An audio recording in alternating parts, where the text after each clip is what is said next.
Hello guys, சூப்பரான ஒரு cup cake இன்றைக்கி வீட்டில் ட்ரை பண்ணியிருந்தோம். ஸோ இதில் பட்டர் கிடையாது, முட்டை கிடையாது, அண்ட் பீட்டர் கூட நம்ம யூஸ் பண்ணல. ஸோ இது எதுவுமே இல்லாமல் எப்படி பண்ணுறதுன்னு பார்க்கலாமா? ஒரு மிக்சிங் பவுலில் 210 கிராம் மைதா எடுத்துக்கலாம். அது கூட 150 கிராம் ஜீனி, 1 tablespoon baking powder, 1 pinch உப்பு போட்டு அதை நல்லா மிக்ஸ் பண்ணி வச்சுக்கலாம். இப்போது ஒரு கப்பில் 75 ml எண்ணெய், அது கூட வெது வெதுப்பான தண்ணி 250 ml சேர்த்துக்கிட்டு, அது கூட 15 ml வெனிலா எசன்ஸ் ஆட் பண்ணி அதையும் நல்லா மிக்ஸ் பண்ணிக்கலாம்.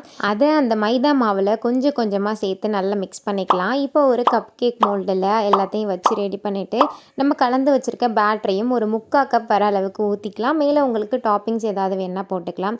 இதை 10 நிமிஷம் 180 டிகிரி ப்ரீ ஹீட் பண்ண அவனில் அதே 180 டிகிரிக்கு ஒரு 20 நிமிஷம் பேக் பண்ணி எடுத்தோம் அப்படின்னா சூப்பரான கப் கேக் வீட்டிலேயே ரெடி ஆகிடும்.